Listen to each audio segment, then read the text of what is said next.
నిజామాబాద్ జనగర్జన సభా వేదికగా ప్రధాని మోదీ సంచలన విషయాలు వెల్లడించారు.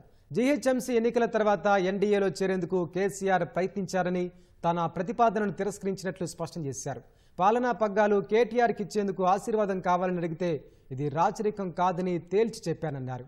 కాంగ్రెస్ భారసాల మధ్య రహస్య ఒప్పందం కొనసాగుతోందని, కర్ణాటక ఎన్నికల్లో కాంగ్రెస్ కోసం కేసీఆర్ డబ్బులు పంపించారని మోదీ ఆరోపణలు చేశారు.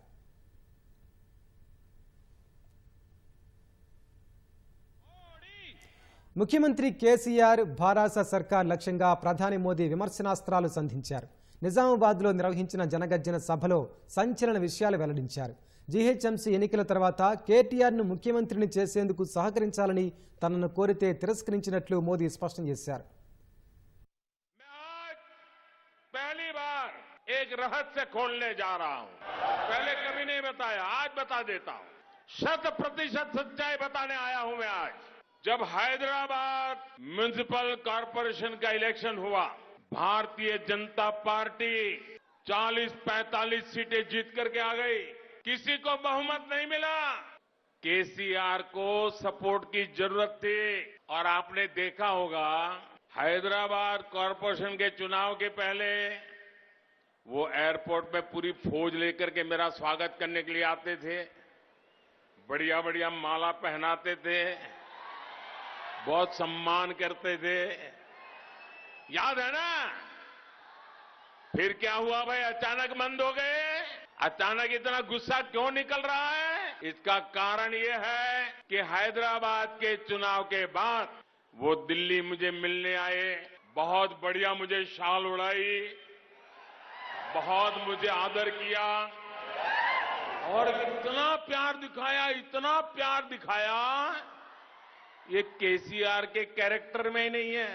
और फिर मुझे कहने लगे कि आपके नेतृत्व में देश प्रगति कर रहा है, हम भी एनडीए का हिस्सा बनना चाहते हैं, आप हमें एनडीए में शामिल कर दीजिए।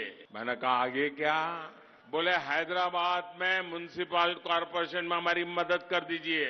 मैंने केसीआर को कहा आपके कारनामे ऐसे हैं, मोदी आपके साथ जुड़ नहीं सकता है। हैदराबाद में हमें विपक्ष में बैठना पड़ेगा तो बैठेंगे।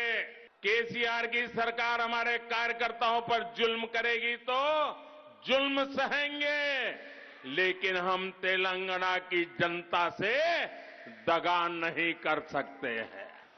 और मैंने उनसे हर प्रकार से मदद करने का इनकार कर दिया। उनको एनडीए में एंट्री देने से इनकार कर दिया। उसके बाद उनका दिमाग फटका, फिर तो वो भांति भांति से दूर भागने रहे। मैं भ्रष्टाचार के सवाल पूछने लगा, फिर एक बार दोबारा आए। वो मुझे कह रहे हैं कि मोदी जी मैंने बहुत काम कर लिया, अब मैं सारा कारोबार केटीआर को दे देना चाहता हूं। मैं एक बार केटीआर को भेजूंगा, आप जरा उसको आशीर्वाद दे देना, ये उन्होंने मुझे कहा। मैंने कहा केसीआर ये लोकतंत्र है, तुम कौन होते हो बेटे को राजगादी दे? तुम राजा महाराजा हो क्या? क्या तुम राजा महाराजा हो क्या? अरे तेलंगाना की जनता तय करेगी किसको बिठाना है, किसको नहीं बिठाना है। बस वो दिन आखिरी था। उसके बाद एक बार भी वो मेरे से आंखें नहीं मिला पा रहे, मेरा परछाया भी देखने की हिम्मत नहीं बची उनकी। आप देखा अभी मैं सरकारी कार्यक्रम करके आया, कोई भ्रष्टाचारी मेरे बगल में बैठ करके मेरा ताप सहन नहीं कर सकता है, इसलिए भाग रहे हैं। తెలంగాణ అభివృద్ధి కోసం కేంద్ర సర్కార్ పంపించిన నిధుల్ని భారాస దోపిడీ చేసిందని ప్రధాని ఆరోపించారు. भाजपा सरकार ने यहां बीआरएस सरकार को तेलंगाना के विकास के लिए भारी धनराशि भी दी है, लेकिन दुर्भाग्य से बीआरएस ने तेलंगाना के लोगों के लिए जो पैसा भेजा ना, उसमें भी लूट चलाई। लूट सके तो लूट, यही उनका मंत्र है।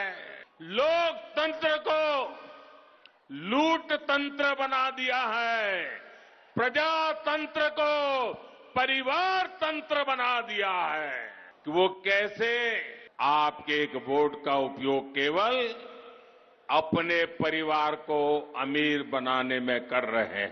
हमें तेलंगाना के भाइयों बहनों, मुझ पर 5 साल भरोसा करो, ज्यादा नहीं कह रहा हूं। इन्होंने जितना लूटा है ना, मैं आपके चरणों में ला करके रख दूं। भाजपा सरकार आते ही बीआरएस के पापों को मैं एक एक खोल करके रख दूं।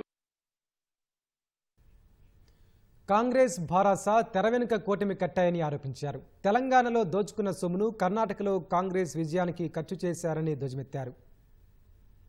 वो राज्य की अन्य कमजोर पार्टियों को अपना सहारा बना रहे हैं। आज जब तेलंगाना में बीआरएस की हार तय है तो कांग्रेस ने पर्दे के पीछे बीआरएस से गठबंधन कर लिया है। कर्नाटका चुनाव में बीआरएस ने कांग्रेस की जमकर मदद की थी और अब इस चुनाव में कांग्रेस अपना कर्ज उतार रही है, क्योंकि कर्नाटक में भरपूर खजाना, ये तेलंगाना की जनता से लूटा हुआ माल कर्नाटका में कांग्रेस को दे दिया गया ताकि वहां कांग्रेस जीत जाए, फिर उसको मिलकर के तेलंगाना में जिल जाए। ये बीआरएस खेल करती है भाई। డీలిమిటేషన్తో దక్షిణాదికి అన్యాయం జరుగుతోందని కాంగ్రెస్ నాటకాలు ఆడుతోందని మోదీ ధ్వజమెత్తారు. आजकल देश में अगले डीलिमिटेशन की चर्चा हो रही है। आपको मालूम है ना, 25 साल के बाद पार्लियामेंट की सीटें कितनी होगी, कौन सी क्या होगी, इसका निर्णय जुडिशरी करती है और उसके कारण जहां जनसंख्या कम है उसकी सीटें कम हो जाती है, जहां जनसंख्या ज्यादा है उनकी सीटें बढ़ जाती है। अब हमारे दक्षिण भारत के सभी राज्यों ने जनसंख्या वृद्धि को रोकने में बहुत बड़ी देश की मदद की है। अब कांग्रेस दक्षिण भारत के संसद सदस्यों की संख्या कम करने का नाटक करने जा रही है, खेल खेलने जा रही है। क्या दक्षिण भारत इसको स्वीकार करेगा?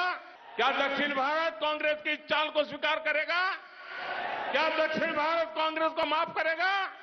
इसी विषय पर मैं कांग्रेस के नेताओं को साफ कहता हूं, देश को मूर्ख मत बनाओ, स्पष्ट करो क्या कारण है दक्षिण भारत के राज्यों को अन्याय करने के खेल खेले जा रहे हैं। రాష్ట్రంలో భాజపాకు అవకాశం ఇస్తే కేసీఆర్ సర్కార్ చేసిన అవినీతి సొమ్మును తిరిగి రాబడతామని మోదీ హామీ ఇచ్చారు.